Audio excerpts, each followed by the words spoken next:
하나님 말씀 함께 보도록 하겠습니다. 우리가 함께 나눌 하나님 말씀은 디모데후서 1장 7절 8절 말씀입니다. 디모데후서 1장 7절 8절 말씀,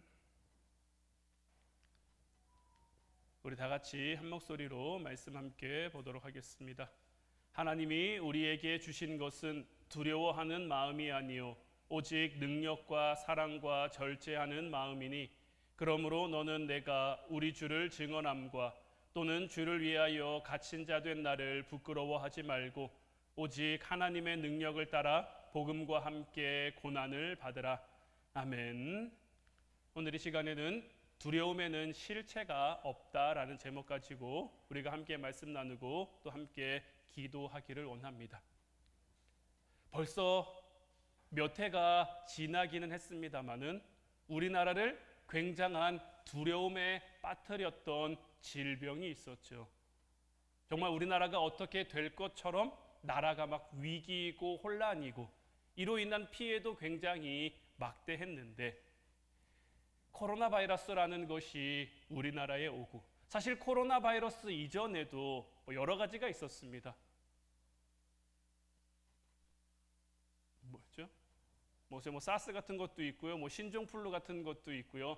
이런 것들이 코로나 바이러스만큼은 아니었습니다만은 굉장히 좀 이렇게 우리나라를 힘들게 했는데, 코로나가 정말 절정을 찍었죠. 온 국민이 마스크를 몇 년 동안, 그 코로나 기간에 저희 막내 세아가 태어났는데, 세아는 마스크 쓰는 게 어떻게 보면 당연한 것처럼 그렇게 여기면서 자랐었단 말이에요. 눈에 보이는 것은 아니지만 엄연히 존재하는 바이러스였고, 그런데 처음에 두려움과 달리 막상 이게 코로나에 걸리고 이거 가지고 이렇게까지 무서워했나, 또 코로나 지나고 나면서 우리가 그때 굳이 이렇게까지 하지 않아도 됐을 텐데 라고 이야기하는 분들도 있고, 또 한번 지나가고 나니 속 편하다는 말. 그런데 코로나 바이러스는 아직도 완전히 끝나지는 않았더라고요. 여전히 병원을 가면 독감이나 코로나나 이런 걸 검사할 수 있고 실제로 걸리시는 분들도 있고요.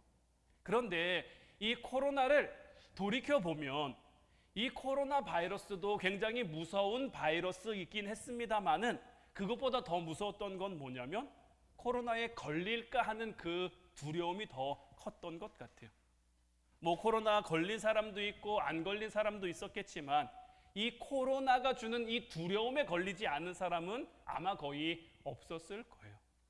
그래서 교회들도 모여서 예배드리기 어려운 그런 환경이었고, 왜냐하면 그로 인한 두려움들이 없지 않으니까요. 그런데 쇠렌 키르케고르라는 어떤 사람이 있는데, 이 사람이 공포와 전율이라는 책을 썼어요. 근데 그 책에서 뭐라고 얘기했냐면, 인간이 짓는 모든 죄의 시작은 두려움으로 인한 것이다 라고 이야기를 합니다. 가만히 세상을 들여다보면 두려움 때문에 빚어지는 비극이 얼마나 많은지 몰라요. 내게 먹을 것도 있고 입을 것도 있는데 가난해질지도 모른다라는, 부족해질지도 없어질지도 모른다는 그 두려움 때문에 필요 이상으로 소유하면, 그래서 그 소유 때문에 다투고 분쟁하는 경우도 굉장히 많고요. 지금 내가 잘 되고 있는데, 못하고 있지 않은데 뒤처질지도 모른다는 그 두려움 때문에 불필요한 경쟁을 하게 되기도 하고요. 내가 아플지도 모른다라는 그 두려움 때문에 지나치게 건강에 초점을 맞추기도 하고요. 또 실패할지도 모른다는 그 두려움이 때로는 우리로 하여금 시작하는 것을 주저하게 만들기도 하고요. 또 내가 무시당할지도 모른다는 그 두려움 때문에 어떻게 해서든지 자기를 꾸미고 자기를 포장하고 싶어 하는 그런 등등. 오늘도 우리는 혹시 일어날지 모를 일들 때문에 두려움 속에 살아갈 때가 많단 말이에요.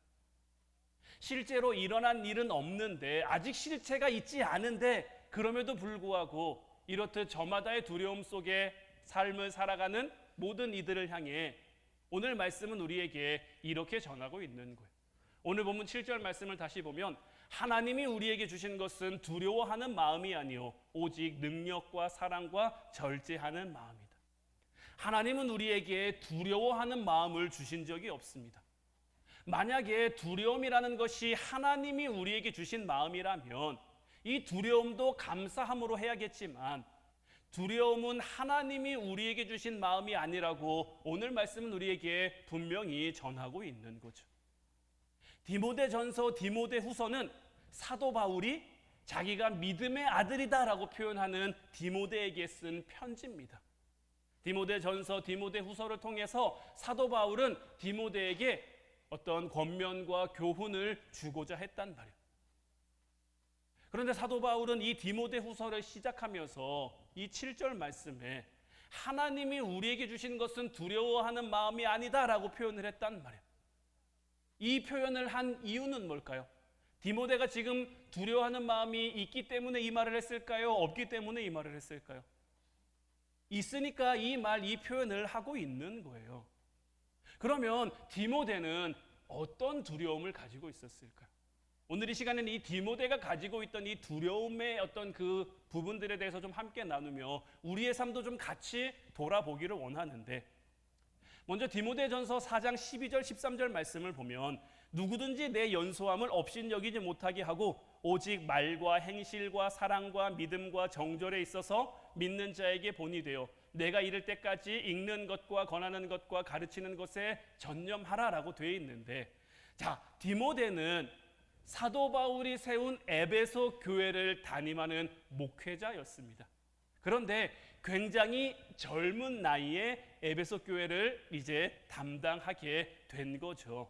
그러다 보니까 이 디모데에게는 어떤 걱정과 어떤 두려움이 있느냐? 자기의 어떤 연소함 때문에 자기의 나이가 젊고 어림으로 인해서 목회를 감당하는 것이 참 쉽지 않다라는 것을 많이 느낀 거죠. 그래서 사도 바울은 이 디모데전서 4장 12절 13절 말씀을 통해서 누구든지 내 연소함을 업신여기지 못하도록, 그러니까 네가 걱정하고 네가 두려워하는 그런 일들이 일어나지 않도록 오직 말과 행실과 사랑과 믿음과 정절에 있어서 믿는 자에게 본이 되는 삶을 살아라. 하나님 앞에 본이 되는 삶을 살아가는 것은 나이가 많다고 잘 살아가는 것도 아니고 나이가 적다고 못 살아가는 것도 아니니 본이 될 수 있도록 읽는 것과 권하는 것과 가르치는 것에 전념하라는 거죠. 그러니까 이른 나이에 목회를 시작한, 그때가 지금처럼 정식적인 신학대학교가 있고 신학대학원이 있고 목사 안수를 받을 수 있는 그런 과정들이 있었으면 좀 나았을 수도 있지만 그 당시에는 그런 게 어디 있었습니까? 그냥 사도 바울이 교회를 세웠고 이제 이 디모데가 내 뒤를 위해서 목회를 할 겁니다. 이제 이 사람을 당신들을 위해서 보내겠습니다 하고 보냄을 받았는데 어떤 목사라는 타이틀을 가지고 있는 것도 아니고 자격을 가지고 있는 것도 아니잖아요. 근데 와봤는데 와보니 젊은 이제 청년인 거죠. 그 젊은 청년. 그러니까 교회에서도 그 젊은 청년을 바라보는 시각이 좀 부담스럽고 다소 좀 어려운 마음도 있었겠습니다만은 디모데 역시 마찬가지로 저도 어려서부터 이렇게 전도사 생활, 이제 신학대학교를 다니면서부터 이제 전도사 활동을 이제 병행했는데 이제 가보면 이게 나이가 주는 그 갭이라는 게 분명히 있기는 있습니다. 그러니까 내가 조금 더 나이가 들어서 조금 더 이렇게 어떤 연륜을 가지고 이렇게 하면 목회를 하면 다른 사람들을 대하면 더 잘할 수 있을 법한 그런 인들이 분명히 있기는 있단 말이에요. 그러니 이 디모데도 이른 나이에 목회를 한다라는 것이 사실 생각보다 훨씬 더 어려웠을 것이고 그로 인한 두려움, 나의 어떤 이 연소함이 나의 이 어림이 이 에베소 교회를 더 힘들게 하면 어떻게 하나, 더 어렵게 하면 어떻게 하나 이런 걱정과 염려가 있었던 것이고, 두 번째는 뭐냐면 디모데전서 5장 23절 말씀을 보면 이제부터는 물만 마시지 말고 내 위장과 자주 나는 병을 위하여는 포도주를 조금씩 쓰라라고 사도 바울이 권면하고 있는데, 사도 바울에게도 사단의 가시라고 부르는 간질이라고도 하고 안질이라고도 하는 그 병이 있었습니다마는 이 디모데에게도 정확히 어떤 병이다라고 명확하게 나와 있진 않지만 위장병과 뭔진 모르지만 자주 나는 병이 있었단 말이에요. 아픈 것만큼 참 힘든 게 없습니다. 왜냐하면 치유나 이런 것, 하나님의 역사하심이나 이런 것에 대해서 전하고 그들을 축복하고 싶은데, 그러니까 사도 바울도 마찬가지였습니다마는 병 낫기를 구하고 병 낫기를 기도하고 싶은데 너부터나 잘해라 이렇게 따지고 들어오면 참 곤란한 거죠. 그리고 자기가 아프면 체력적으로나 여러 가지 면으로나 참 목회를 이어가는 게 쉽지 않단 말이에요. 이런 부분도 디모데에게 참 어려움이고 두려움이었을 것이고요. 세 번째는 이 디모데가 에베소 교회에서 활동하던 이 시대는 로마가 세계의 모든 권력을 거의 다 쥐고 있을 때였고, 이때만 하더라도 복음을 그러니까 로마의 국교가 기독교로 인정되기 전이었단 말이에요. 그러니까 복음을 전하면 잡혀가 죽임을 당할 수도 있는 그런 무시무시한 핍박의 시대였단 말이에요. 그런 시대 가운데 한 교회의 지도자가 돼서 공개적으로 복음을 전한다는 것이 얼마나 힘들고 얼마나 큰 용기가 필요한 일이었을까요? 그러니까 이런 부분들도 디모데를 두렵게 했을 것이고, 마지막 네 번째는 디모데보다 앞서 에베소 교회를 세우고 에베소 교회에서 말씀을 전하던 사람이 누굽니까? 사도 바울이란 말이에요. 그러니까 디모데는요, 사도 바울의 뒤를 이어서 에베소 교회를 담임하게 됐는데, 그 당시에 사도 바울이라는 그 이름이 가지고 있는 무게와 영향력이 얼마나 큽니까? 그 뒤를 이어서 에베소 교회를 담임하게 됐으니, 담임하게 됐는데 자기는 지금 어떻습니까? 나이도 어리죠, 몸도 약하죠, 또 나라 상황도 좋지 않죠. 그러니까 사도 바울의 뒤를 이어 이 교회를 잘 세워가고 싶은데, 사람들도 자기를 사도 바울과 수시로 비교할 테고, 자기 스스로 생각해도 내가 사도 바울에게 한참 못 미칠 텐데, 그럼에도 성도들에게 좀 아쉬운 마음이 없도록 노력하는 그 마음이 얼마나 간절했을 것이며, 또 얼마나 한편으로는 부담스럽고 두려운 마음이 있었겠습니까? 이런 사정들이, 이런 조건들이 디모데로 하여금 여러 가지 두려움에 휩싸이게 한 거란 말이에요. 그냥 있는 조건 그대로만 봐도요, 두려움에 쌓여서 아무것도 할 수 없을 것 같은 그런 조건들을 많이 갖추고 있었단 말이에요. 그러니 디모데가 뭐라고 기도했을까요? 디모데가 뭐라고 사도 바울에게 하소연했을까요? 하나님, 저는 어려서 못할 것 같아요. 하나님, 저는 약해서 못할 것 같아요. 하나님, 저 무서워서 못할 것 같아요. 부족해서 못할 것 같아요. 이런 마음이, 이런 말들이 절로 나오지 않았을까요? 그러니까 하나님께서 사도 바울을 통해 디모데에게 주신 말씀이 바로 오늘 본문 말씀인 거예요. 우리가 다시 한번 보면, 하나님이 우리에게 주신 것은 두려워하는 마음이 아니요 오직 능력과 사랑과 절제하는 마음이니, 그러므로 너는 내가 우리 주를 증언함과 또 주를 위하여 갇힌 자 된 나를 부끄러워하지 말고 오직 하나님의 능력을 따라 복음과 함께 고난을 받으라. 그러니까 하나님은 사도 바울을 통해 디모데에게 말씀하시는 거예요. 나는 너에게 두려운 마음을 준 적이 없다. 두려운 마음은 내가 주는 마음이 아니다. 그러니 너는 두려워하지 말고 담대해라. 내가 너와 함께하니 너는 은혜 안에서 얼마든지 강한 사람이 될 수 있고, 지금 8절 말씀에 나오는 것처럼 오직 하나님의 능력을 따라 복음과 함께 고난을 받으라고 되어 있는데, 여기서 이 고난을 받으라는 것이 너 좀 힘들어라, 너 좀 어려워라, 너 좀 괴로워라 이런 것이 아니라, 지금 이 디모데를 지금 억누르고 있는 마음의 짐들이 있잖아요. 스스로가 어리다는 생각, 약하다는 생각, 두려운 생각, 여러 가지 그 생각들을 견디라는 거예요. 참고 인내하라는 거예요. 그것을 고난으로 표현하며 그것을 참고, 왜냐하면 하나님이 능력을 따라 너의 삶을, 너의 사역을, 너의 목회를 이끌어 갈 거고 인도할 거니 그거 두려워하지 말고 그런 것들을 견디며 참고 인내하며 맡겨주신 일들을 감당해 가라는 거죠. 디모데전서 3장을 보면요, 사도 바울은 디모데에게 이런 얘기도 합니다. 너는 어려서부터 성경을 잘 알았다. 저는 이 부분을 묵상하다가 내가 디모데였다면 이런 권면을 준 사도 바울이 나에게 이런 권면, 내가 이렇게 두려워하고 있는 가운데 사도 바울이 내게 이런 권면을 줬다면 성경을 잘 알고 있던 디모데가 이런 말씀을 좀 떠올리지 않았을까? 그러면서 제가 묵상하게 된 말씀이 이사야 43장 1절 말씀입니다. 야곱아 너를 창조하신 여호와께서 지금 말씀하시느니라. 이스라엘아 너를 지으신 이가 말씀하시느니라. 너는 두려워하지 말라. 내가 너를 구속하였고 내가 너를 지명하여 불렀나니 너는 내 것이라.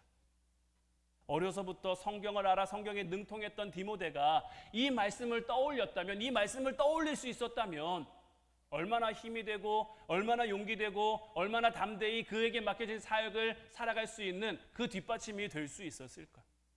또 예수님께서도 우리의 두려움을 향해 뭐라고 말씀하셨습니까? 요한복음 10장 28절 29절 말씀 보면 내가 그들에게 영생을 주노니 영원히 멸망하지 아니할 것이요 또 그들을 내 손에서 빼앗을 자가 없느니라. 그들을 주신 내 아버지는 만물보다 크심에 아무도 아버지 손에서 빼앗을 수 없느니라. 자, 영생을 준다고 했는데 영생은 어떤 자들에게 주어지는 겁니까? 영접하는 자에게 주어진 거죠. 영접하는 자, 예수님을 그리스도로 영접하는 모든 자들은 영원히 멸망하지 않습니다. 왜 영원히 멸망하지 않습니까? 우리를 아버지의 손에서 빼앗을 사람이 없으니까요. 빼앗을 존재가 없으니까요. 그리고 우리 아버지는 모든 만물보다 크니까. 우리의 두려움이 클까요? 하나님이 클까요? 우리의 문제가 클까요? 하나님이 클까요? 그 하나님이 우리를 꽉 붙들고 계시는데 아버지 손에서 그 어떤 문제도 그 어떤 어려움도 그 어떤 두려움도 뺏을 수 없는데 예수님께서는 두려워하지 말라고 하시는 거죠. 그러면서 자 마태복음 10장 28절 말씀에서도 몸은 죽여도 영혼은 능히 죽이지 못하는 자들을 두려워하지 말고 오직 몸과 영혼을 능히 지옥에 멸하실 수 있는 이를 두려워하라. 그러니까 하나님은 우리에게 두려움을 준 적이 없으니, 두려워하는 마음을 준 적이 없으니 때로는 너희 삶 가운데 고난이 다가와도, 힘듦이 다가와도, 어려움이 다가와도 그런 것들 두려워하지 말고 너희를 지옥에 보낼 수 있는, 지금 우리가 어떤 일을 맡게 돼서 내가 이것을 해낼 수 있을까 해낼 수 없을까 이런 것들을 고민하거나 아니면 어떤 문제나 어려움 가운데 처해서 내가 이렇게 해야 될까 저렇게 해야 될까를 몰라서 두려워하고 있다면 우리가 늘 기억해야 될 것은 뭐냐? 내가 누구의 것인가? 나는 누구의 것인가? 지금 나는 누구의 손 안에 있는가? 누가 우리를 붙들고 있는지를 반드시 기억하면 되는 거예요. 우리 하나님은 어떤 분입니까? 자기 아들까지도 아끼지 않으시고 우리에게 주신 분이 우리에게 좋은 것으로 어찌 허락하지 않으시겠습니까? 그렇기에 우리가 유일하게 두려워할 대상은 하나님이신데, 하나님을 두려워한다라는 것이 단순히 하나님을 무서운 분, 하나님을 겁내야 될 그런 분으로 우리가 여기는 것이 아니라 하나님과 우리 사이가 다시 갈라지는 것, 내가 하나님을 섬기지 못하게 되는 것, 내가 하나님을 예배하지 못하게 되는 것, 내가 하나님과 멀어지는 것, 내가 하나님의 능력을 믿지 못하는 것, 하나님이 나와 함께 하시는데 하나님이 내 아버지신데 내가 그것을 신뢰하지 못하는 것, 우리는 이런 것을 두려워해야지, 하나님과 우리 사이에 문제가 생기는 것을 두려워해야지. 이 땅을 살아가면서 우리가 두려워할 것은 오직 그런 것들 뿐인 거예요. 하나님께서 우리에게 어떤 맡겨주신 사명이 있다면, 아니면 하나님 앞에 우리가 기도하고 시작한 어떤 공부나 직장이나 사업이나 아니면 하나님 주신 꿈과 비전, 그것이 뭐가 됐든 간에 내가 하나님 앞에 기도하고 시작했다면, 기도하고 시작해서 나아가는 길에 어떤 문제나 어려움이 생겼다고 해서, 어떤 장애물과 걸림돌이 생겼다고 해서 두려워하는 마음이 일어서 포기하거나 멈추는 것이 아니라, 물론 하나님이 멈추라고 하시면 당장이라도 멈춰야겠지만 우리 마음에 드는 두려움 때문에 멈춰서는 안 되는 거죠. 이것이 하나님이 우리에게 원하시는 그런 부분이 아닌 거예요. 그런데 마귀는 자꾸 우리에게 이런 마음을 줍니다. 우리 안에 두려워하는 마음, 두려워할 만한 조건, 두려워할 만한 상황들을 자꾸 우리 안에 넣어주는 거예요. 그러면 그거에 우리 스스로 걸려 넘어지도록. 늘 말씀드리죠. 사단은요, 우는 사자와 같이 두루 다니는 겁니다. 우는 사자는요, 사냥하는 사자가 아니에요. 사냥하는 사자가 어찌 울겠습니까? 그 소리에 다 도망갈 텐데. 우는 사자는요, 스스로 사냥할 수 없는 사자입니다. 마귀도요, 우리를 스스로 사냥할 수가 없어요. 왜 못합니까? 요한복음 10장 말씀에 분명하게 말씀하셨잖아요. 우리를 아버지의 손에서 빼앗을 수가 없는 거예요. 아버지 손에 우리가 붙들려 있으면 아무리 마귀라고 해도 마귀 할아버지가 와도 우리를 아버지 손에서 빼앗을 수 없단 말이에요. 그러니 어떻게 합니까? 자기가 빼앗을 수 없으니 우리 스스로 두려워하는 마음에 거기서 나오도록, 거기서 벗어나도록. 동물의 왕국을 보면요, 가끔 이렇게 맹수들이 초식동물, 떼를 지어 다니는 초식동물들을 사냥하는 장면들이 나오는데 항상 누가 맹수의 밥이 됩니까? 무리가 이렇게 저렇게 막 뛰어다니는데 그 무리에서 이탈된, 무리에서 벗어난 그 동물들은 어김없이 그 맹수들의 먹이가 되잖아요.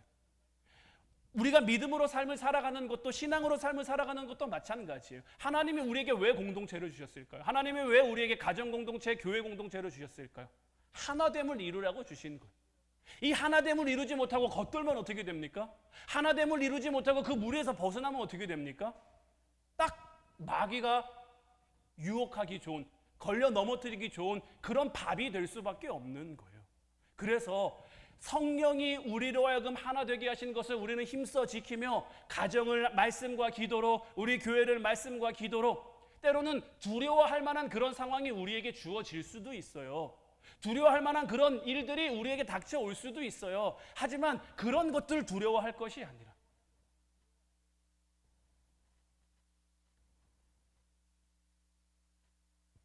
대통령 선거를 하고 새로운 대통령이 당선되면서 이거 가지고 이렇게 저렇게 뭐 걱정하시는 분들도, 말하시는 분들도 참 많아요. 어떻게 했으면 좋겠냐고 물으시는 분들도 있고요. 근데 저는 그 분들에게 늘 이런 말씀을 드려요. 성경을 보면요, 모든 권력은 하나님이 허락하지 않은 게 없는 거예요. 모든 권력은요, 하나님이 주시는 거예요. 남유다가 멸망할 줄 누가 알았습니까? 북이스라엘이 망할 줄 누가 알았습니까? 하지만 하나님은요, 반드시 하나님의 뜻대로, 하나님의 방법대로 이끌어 간단 말이에요. 우리나라가 전쟁, 일본의 어떤 그런 지배도 받고 전쟁도 경험했지만 우리나라가 이만큼 이렇게 성장할 수 있었던 그 비결이 무엇입니까? 자신 있게 얘기할 수 있는 것은 새벽을 깨워 기도했던 우리 아버지나 할아버지 때의 믿음 신앙이라고 저는 확신해요. 그래서 그분들에게 지금 나라가 위기라고 생각한다면, 나라가 어렵다고 생각한다면 지금 우리가 해야 될 것은 걱정하고 염려하고 두려워한다고 그 두려움에는 실체가 없는데 두려워한다고 뭐가 달라집니까? 예수님도 말씀하셨죠. 우리가 염려한다고, 우리가 걱정한다고 키를 한 자라도 더 할 수 있습니까? 아니란 말이에요. 그러니 우리는 뭐 해야 됩니까? 모든 만물을 주관하시는 하나님 앞에 기도하면 되는 거죠. 걱정되면 기도하시라고, 염려되면 기도하시라고, 두려우면 기도하시라고. 두려움에는 실체가 없고 두려움은 하나님이 우리에게 주신 마음이 아닌데 내가 지금 두려워하고 있다면 지금 나는 유혹당하고 있는 거죠. 흔들리고 있는 거잖아요. 그 흔들림 가운데, 그 유혹 가운데 내가 무엇을 붙잡아야 됩니까? 내가 붙잡아야 될 분이 하나님이라는 것을 내가 믿고 확신한다면, 내가 깨닫고 있다면, 주님 말씀하신 대로 몸은 죽여도 영혼은 능히 죽이지 못하는 자들을 두려워할 것이 아니라 오직 우리의 몸과 영혼을 지옥에 멸하실 수 있는 그 하나님을 두려워하는 마음으로, 지금 나와 하나님과의 관계는 괜찮은가? 지금 나는 하나님께 속해 있는가? 나는 지금 하나님을 바라보고 있는가? 나는 지금 하나님을 향해 있는가? 내가 하나님을 향해 있으면요, 지금 나의 처지, 지금 나의 상황, 이런 것과 관계없이요, 하나님은 일하세요. 반드시 일하세요. 그러나 내가 하나님을 향해 있지 못하면요, 하나님은 일하고 싶어도 일하지 못하는 거예요.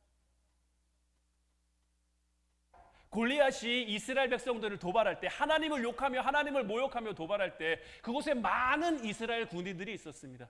심지어 하나님이 기름 부어 세우신 사울 왕도 그 자리에 있었어요. 그런데 그들은 감히 골리앗과 맞서지 못합니다. 왜 맞서지 못합니까?